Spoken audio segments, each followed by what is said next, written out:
گناہ جو ہے دیکھیں کل بنی آدم خطاء، صحیح، اگرچہ نبی پاک صلی اللہ علیہ وسلم نے فرمایا ہر آدم کا بیٹا خطا کار ہے، صحیح، ہر انسان سے خطا ہو جاتی ہے، بالکل ٹھیک، وخیر الخطائین التوابون، بہترین خطا کار وہ ہیں جو واپس آ جاتے ہیں۔ اللہ، اب مسئلہ یہ ہے کہ ہو جاتا ہے اور کر لیا جاتا ہے، اس میں فرق ہے۔ صحیح، نیتاً جو شخص کرے گا وہ تو کرے گا، صحیح، وہ پہلے نیت کرے گا صحیح، اور پھر وہ کرے گا۔ بالکل ٹھیک، لہٰذا گناہ کرنے والے اور گناہ جن سے ہو جاتا ہے ان دونوں میں فرق ہے۔ ٹھیک، دیکھیں جو شخص گناہ کرتا ہے، اللہ تعالیٰ نے سورہ نساء کے اندر بھی اس کی وضاحت فرمائی ہے، فرق بتایا کہ کچھ لوگ ایسے ہیں کہ جن سے گناہ ہوتا ہے اور ثم یتوبون من قریب، وہ فوراً توبہ کرتے ہیں۔ اللہ، اچھا، ایک یہ ہے کہ وہ گناہ کیے جاتے ہیں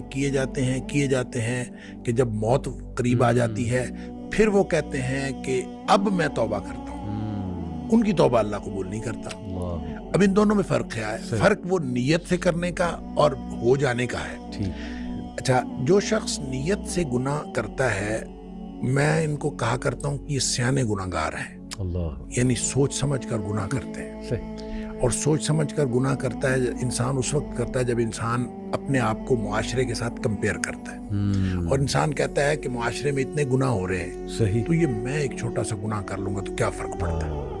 جب آدمی یہ سوچ کے گناہ کرتا ہے، صحیح، حالانکہ صحیح، ایک تو انسان کی استطاعت کا کسی دوسرے کی انسان کی استطاعت کے ساتھ کمپیریزن ہے ہی نہیں۔ بالکل ٹھیک، لا یکلف اللہ نفسا الا وسعها جو ہے ہر شخص کا امتحان اس کی استطاعت کے مطابق ہے۔ صحیح، لہذا ہو سکتا ہے کہ کوئی دوسرا کوئی بڑا گناہ کر کے بھی بخشا جائے اور آپ کو چھوٹا سا گناہ پکڑوا دے، یہ ہو سکتا ہے۔ لہذا آپ کسی کے ساتھ کمپیریزن نہیں کر سکتے۔ صحیح، صحیح، آپ کی استطاعت، آپ کی صلاحیت وہ الگ ہے، صحیح، دوسرے کی استطاعت اور صلاحیت الگ ہے۔ صحیح بات، اس کا امتحان اس کی استطاعت کے مطابق، آپ کا امتحان آپ کی استطاعت کے مطابق۔ ٹرو، لہذا اس کی کمپیریزن آپ کر نہیں سکتے۔ ٹھیک، لیکن جو گناہ کرتے ہیں وہ عام طور پہ اس کو بنیاد بناتے ہیں، لوگ اتنے بڑے بڑے گناہ کر رہے ہیں ہم اتنا چھوٹا سا کر لیں۔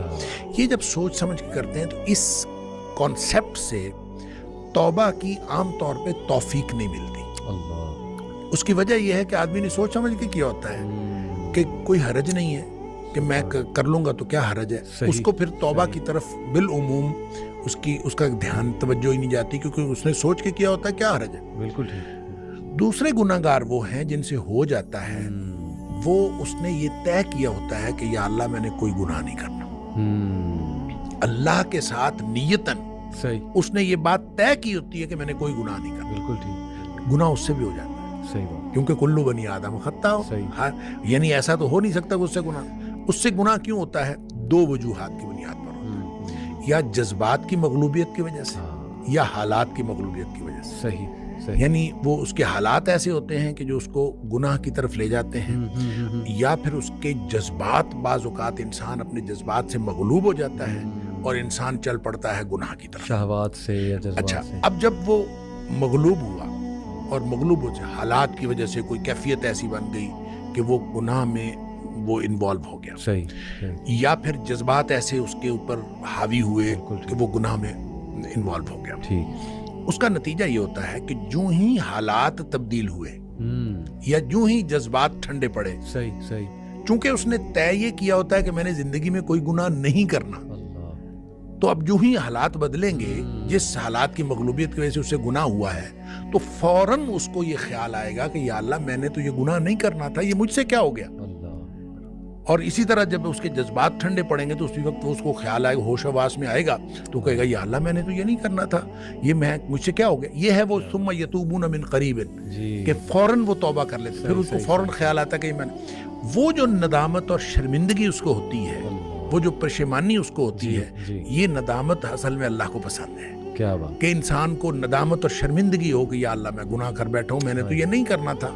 اور اسی طرح یہ جو رب انی ظلمت نفسی والی بات ہے، یا حضرت آدم علیہ السلام کی دعا والی بات ہے، یا ویسے بھی نبی پاک صلی اللہ علیہ وسلم نے فرمایا کہ ایک آدمی گناہ کرتا ہے اور گناہ کر کے پھر اللہ سے بات کرتا ہے رب انی اذنبت، تو اللہ میں نے گناہ کیا ہے، یعنی اقرار۔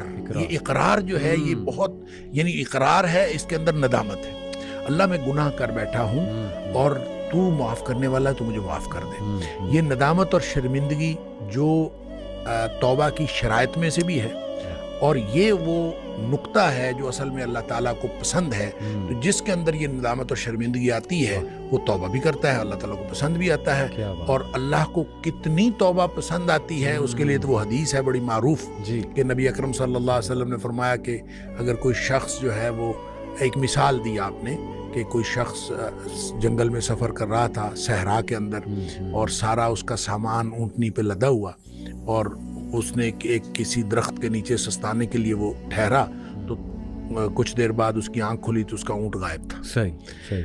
جس کے اوپر ساری اس کی گویا مال و متاع بھی اسی پہ تھا, سفر بھی اسی پہ کرنا تھا. اب لق و دق صحرا ہے, میلوں لمبا چوڑا, تو وہ ادھر ادھر دیکھتا ہے, اس کو کچھ نظر نہیں آتا. تو اس کا خیال یہ ہے کہ اب میں اگر چلوں گا تو بھی موت ہے, بیٹھا رہوں گا تو بھی موت ہے, اس کے علاوہ کچھ نہیں. تو زندگی سے ہو کے وہ بیٹھ رہتا ہے. تو تھوڑی دیر بعد پھر اس کی آنکھ لگتی ہے, اور اس کو پھر اس کی آنکھ کھلتی ہے تو دیکھتا ہے کہ اونٹ سامنے کھڑا ہے. اتنا خوش ہوتا ہے کہ وہ کہتا ہے اللہم انت عبدی وانا ربک, اللہ تو میرا بندہ اور میں تیرا رب. اور نبی پاک صلی اللہ علیہ وسلم فرمایا کہ اخطأ من شدت الفرح, اس نے یہ جو الٹ بات کہی, کہنا تھا کہ اللہ تو میرا رب اور میں تیرا بندہ, یہ جو بات الٹ کہی نبی پاک صلی اللہ علیہ وسلم فرمایا اخطأ من شدت الفرح, اس نے خوشی کی شدت کی وجہ سے بات الٹ کی. یعنی اس کو سمجھ ہی نہیں آئی, اتنا خوش تھا اس کو سمجھ نہیں آئی, اور وہ خود خوشی کی شدت کی وجہ سے الٹ بات کر گیا. نبی پاک صلی اللہ علیہ وسلم فرمایا اس شخص کو جتنی خوشی ہوئی ہے نا, اللہ کو اپنے بندے کی توبہ سے اس سے زیادہ خوشی ہوتی ہے. کیا بات ہے, کیا بات ہے. اب اس کے بعد کیا بات باقی رہ جاتی ہے. صحیح.